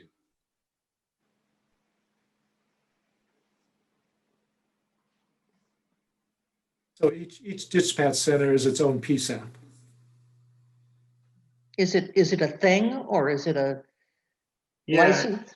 it's a little bit of both. It is a thing. There is technology there which is considered the PSAP, and it's authorized by the state, and it's connected up to the telecommunications system, Verizon typically, whoever's your telecommunications provider, and integrated through the entire state 911 system. Public safety access point. Thank you. Couldn't remember what the A was. I just looked it up. I didn't know that. So it's not like you're going to get a contract and you have to renew it year over year, really. Once you go to that service, you're there. And Eli, are we still hearing more positive reports out of Middleton? I mean, one concern originally was that Middleton was having a real hard time dealing with the call flow, and then that the last year or two that's vastly improved. Is that still the case? I believe so. Greg, what have you heard? Yeah, I don't have anything to say otherwise. I think they have improved their operations significantly. They've updated their software and their staffing, et cetera. So, it depends on who you talk to, but I would say the majority of people who are with them are pretty satisfied at this point. Are any of our neighbors tied in with them at this point? And if so, have they been satisfied or not? Essex is. Essex is with them. But Essex was happy with them from the very beginning because they had no infrastructure for dispatch to speak of. So when they went to Middleton, they got a whole bunch of infrastructure support and software support, and they saved $80,000 per capita because their per capita costs were super high for dispatch. So for them, it was a massive win. Our savings were estimated in the range of $34,000 per capita, but we already have a whole lot of infrastructure related to call recording, records keeping. So the win for us is not quite as clear, but it's still a pretty significant amount of money. Is there any value to what we have, the infrastructure so far? Is there any that we could make money on that, or not really? If we were to, I don't think so. No, very limited.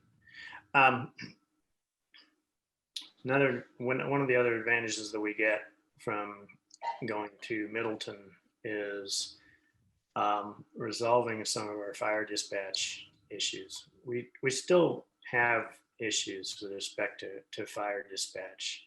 When we had the event, we've in theory got some support in to help. Well, the issue for the newer board members is our regular police dispatchers are not fire dispatchers, and fire dispatch is a very different process than doing police dispatching. And when there's an active fire, the people who are handling the fire dispatch, it's important. It's really pretty important for them to be familiar with the protocols for fire dispatch, which may include negotiating or really crossing communications with other communities to increase the presence of other units at a particular fire. And this actually happened when we had the University Avenue fire. And we'd had some plans in place to help with that process. If there was going an event that required some additional dispatch, we had an additional terminal set up so that we could staff it and have a second dispatcher operating. The problem is that we still have is that it takes time for us to get that second dispatcher to arrive.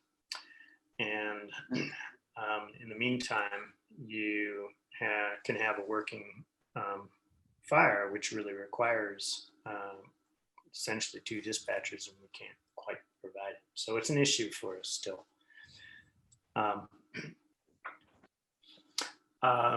Another thing I was going to point out for newer board members is one of the issues that we have, or one of the items that we have to deal with if we do go to a different dispatch center, is there's a bunch of infrastructure work that we have to do, physical infrastructure work, because there's a time period, if this is going to make financial sense to us, when there may not be people actually at the police station at night, for example. And there's a requirement that people still be able to go there for public safety support. So in order to support that, we need to have a vestibule arrangement where people can go and be safe, and then use a video link to get police officers to respond to speak to a dispatcher, so the police officer come back to the station and provide the support for them. So if we go down this route of switching over dispatch, there is some additional physical infrastructure work that we have to do and pay for. And I think some of that might be grant fundable. I don't know where we stand on this. It's been a few years since we went through this. Greg, what's your current thinking on grant support for that sort of work?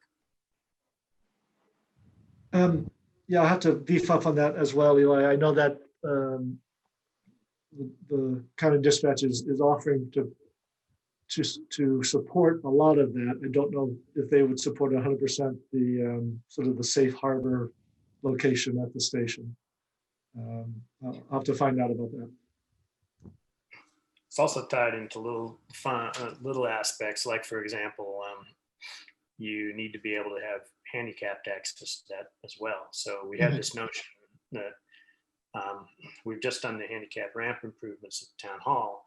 In order to make that work with the vestibule approach, presumably if we put the vestibule in the front of the police station, we have to do the work to join the police station to the front hall town steps. And that's actually on our list of things to do already. But it all becomes part of this overarching move to dispatch project.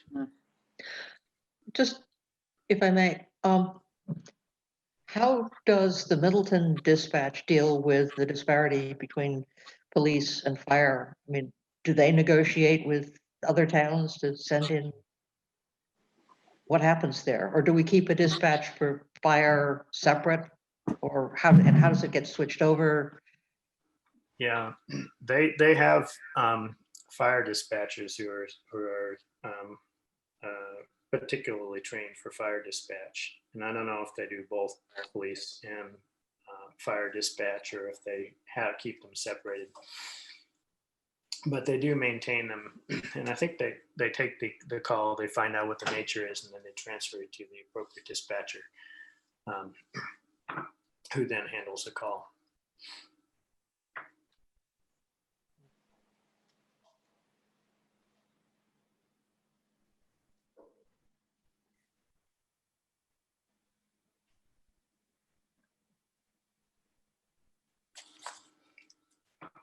So How long would it take?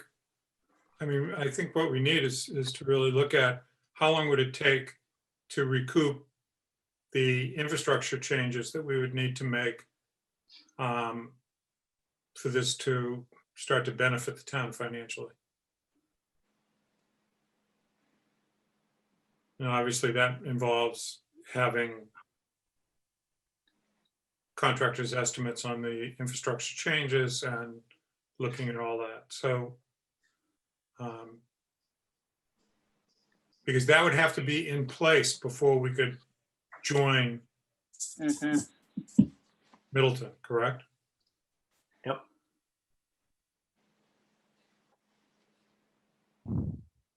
Well, no, that's not actually true. Some of this, it depends. So the reason you need some of the infrastructure changes is if you expect to have dark hours at the police station. If you choose not to do some of the infrastructure changes instead, that just means that you need to provide some 24-hour staff at the police station regardless. So you can pay for it in operating costs while you're not finished with the infrastructure changes. Is that correct, Greg? Yes, that's true. And what kind of personnel would have to be at the station? I mean, what do we currently have? Right now, you always have a dispatcher there at a minimum. But And but then- we but that's it. You don't have a police personnel on? Or we No, that don't? dispatcher can radio in the patrolman out on the street, and they're back at the station, very Oh, quickly. yeah. Okay.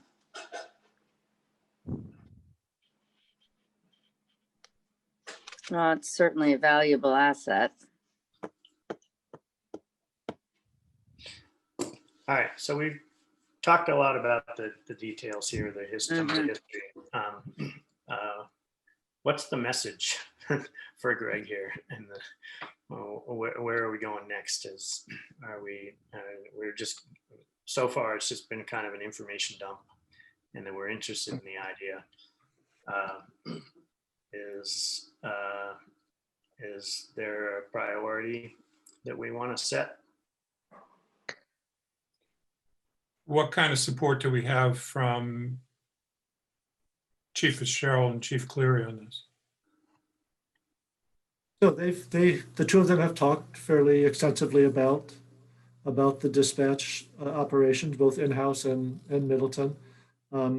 They're prepared to engage with you on the pros and cons of a different setup, and can provide a fair amount of information to answer questions that you've already raised, and then I'm sure you'll have additional ones as you dive into the materials a little more. I think that's a conversation we should have then. I definitely think we need to do that. Mhm. Perhaps not on the 4th, Eli, but on the 18th. I was gonna say. We could always schedule a meeting between now and then. Just No. kidding. Just No. kidding. Just kidding. Yeah. So so first of all, let's say this. There's no way that we're going to be in this budget cycle Correct. shifting to a new dispatch system. However, if we found that there were some costs, some engineering costs or other that we wanted to pursue, those might go into this budget cycle. Is that correct? Mhm. All right. So January 21? No, wait, I'm sorry, 18, thank you. 19th, I think. 18. 19. Whatever one it is, 19. Sound all right? Sounds good. Mhm. It'll be fun. It's always been fun in the past.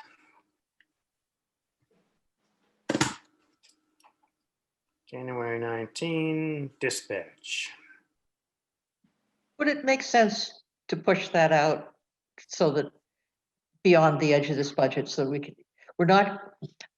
we might talk about, for example, extending the ramp so that there's handicapped access to the front of the police station. That could be discussed separate from dispatch, and that is something we might take on this year. But to spend time during the cycle where we're trying to work through the budget, trying to understand the ins and outs of dispatch, knowing that we're not going there this year, seems like wasting valuable time. Well, I think if we have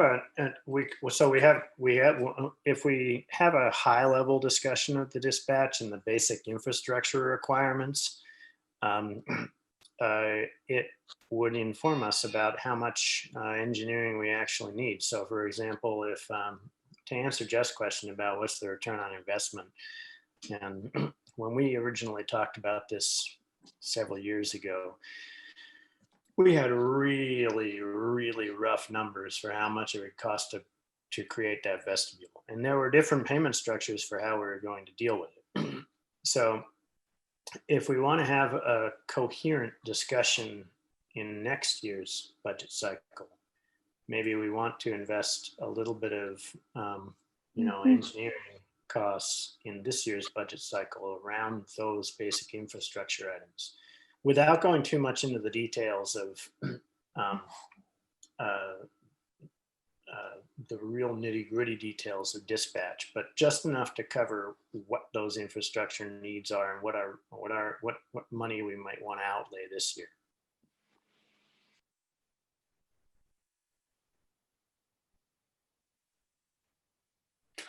I'm sympathetic with your point, Ann, but I do think that we need to spread the cost for one thing over more than 1 year. If we're not, because we're not in a position to just move this year, and to get as much done in preparation for doing this.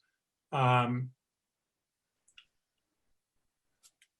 also to really understand the high level numbers as to the efficacy of doing this in terms of the investment itself.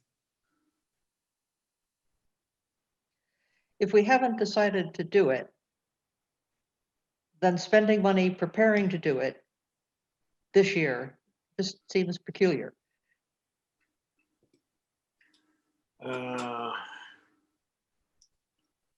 That's fair.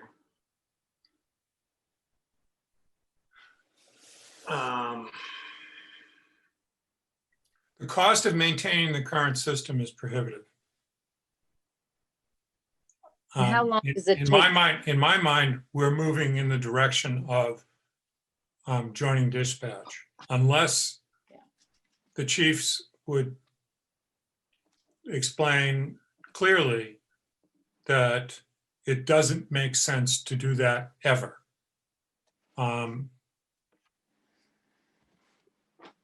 This is a long-term project, and it's been a long-term project. It's been something that's been discussed since long before I came on the board. And I've been aware of those discussions because of my interest in public safety. I've been aware of them from the finance committee. Yeah. Are those costs strictly operational, or are there a lot of capital costs that have to go in to keep the equipment up to date and running, et cetera?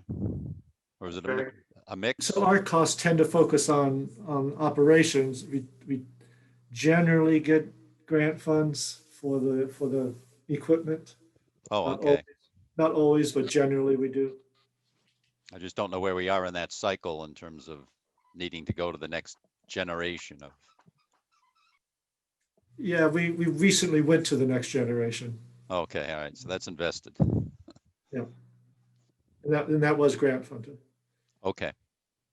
How long is the transition if, and this to sort of echo Jeff, I mean, this is a can that's been kicked down the road a lot in a long time. So if we were to start looking into it, how long does it take from when you start looking into it to complete the transition? Setting aside the physical infrastructure side of things, the actual transition to using Middleton Dispatch, given the other changes that we've made recently, could be pretty fast. Some, what, 3 to 6 months, that sort of time frame, Greg? Yes. And what are the initial, sorry, I had to take her toy away. What are the initial cost outlays for us for this?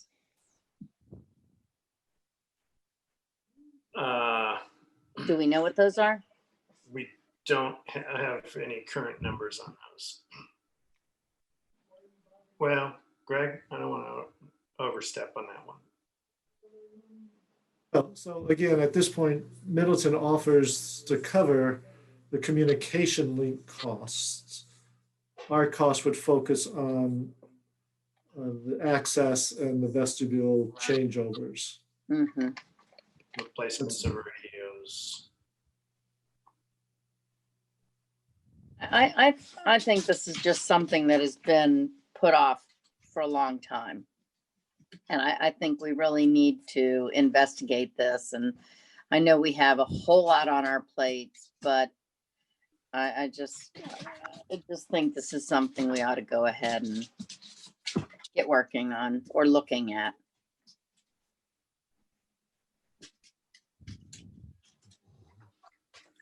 All right, so there's two competing views here about whether or not we should have a presentation on, say, our January 19th meeting from Todd and Jason on this. I'm inclined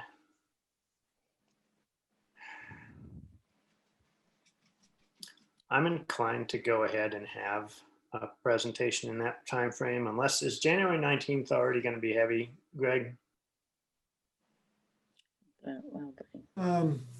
Not as I sit here today. Yeah, well, time. But January 4th wasn't going to be heavy either. Right. January 4th is still not too bad. Let's tentatively say January 19th. If it starts to fill up, we can push it around on January 4th and make a final decision then. All right. As long as Becky, following Becky's metaphor, we're not just kicking it down the road further. I won't let it go very far. Promise. Thank you, Eli. Thank you. All right. Are we good on budget discussion for tonight? We actually ended up talking about a bunch more than I thought we would, but I think it was pretty healthy.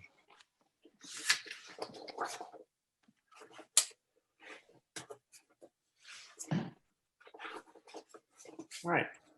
Let's move on. Let's move on. Consent agenda. Oh dear. So I'm so sorry. I sent out my notes on minutes relatively late. I hope people were able to take a look at them. So on the consent agenda, we have Board of Selectmen meeting minutes from November 12th, 16th, and December 2nd. Approval of the 2021 calendar of holidays. Approval of removal of a saltwater pool siphon pipe from Lobster Cove Beach. A little background on that: a few years ago. So the Putnams, George Putnam had a saltwater pool at his property. And for years and years and years, they would get the salt water for it from a pipe that ran down Lobster Cove Beach, which is on town property. And a few years ago, they wanted to bring that back to life, and they came before the board and they got some preliminary approval. and they decided not to do it. Now they're decommissioning that pool. And now they want to go in and simply remove that pipe, and there's no plans to replace it in the future. That's what this line item is. So the Conservation Committee has signed off on it, but because they're going to be operating on town property, they just need us to approve that. And then the last thing is accepting a donation on behalf of the Winter Field Committee in the amount of $10,000 from one of the trustees. So that's the consent agenda. Anybody have any comments, questions? Oh, I had a comment or question on the November 16th minutes. There was something I was not clear on. It was the, my memory actually was failing a little bit on this one topic. When we were doing the tax classification hearing, there was a question that was asked about whether or not the Board of Assessors considered small business exemptions given the difficult past year. That's ascribed to me. For some reason, I thought maybe somebody else had actually asked that question. It wasn't me.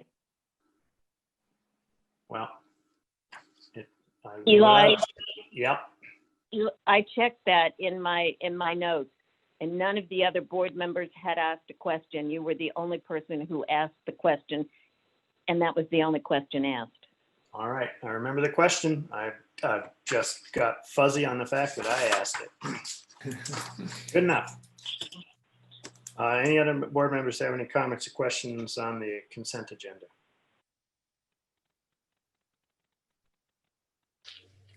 Motion to approve the consent agenda? Second. Any discussion? All in favor? Roll call vote. Ms. Jakes, Yes. Ms. Harrison, Yes. Mr. Round, Yes. Mr. Bodmer-Turner. I haven't reviewed your comments that you sent out this afternoon, but yes. All right, Mr. Boling votes yes. And we should write a thank you note to the donor and the Winterfield Committee. Excuse me. Bless you. Who typically write, do you need a volunteer to write that, or is that? You know what? Usually we get a letter out of, Sonia will generate a letter and then we'll sign it. Sonia?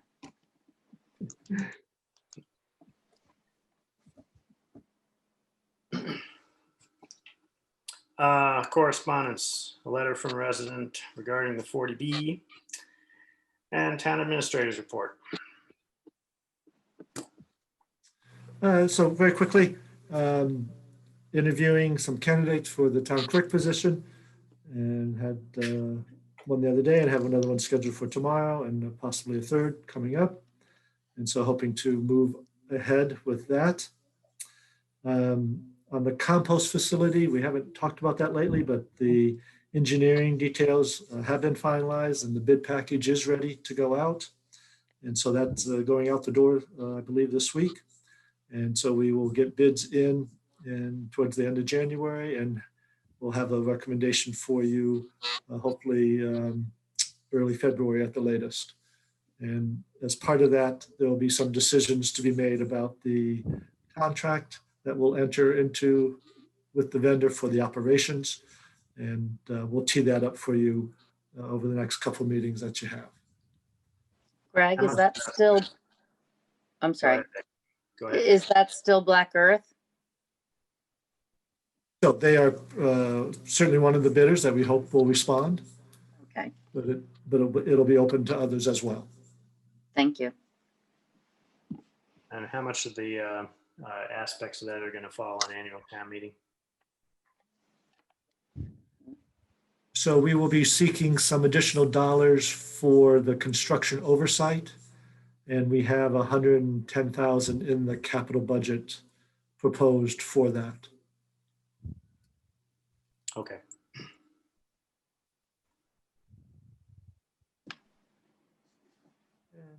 Just some other comments for you to think about in my report to you in terms of some board activities and how to support them. And then finally, Merry Christmas and a happy COVID-free, hopefully New Year eventually to all of you and everyone out there. All right.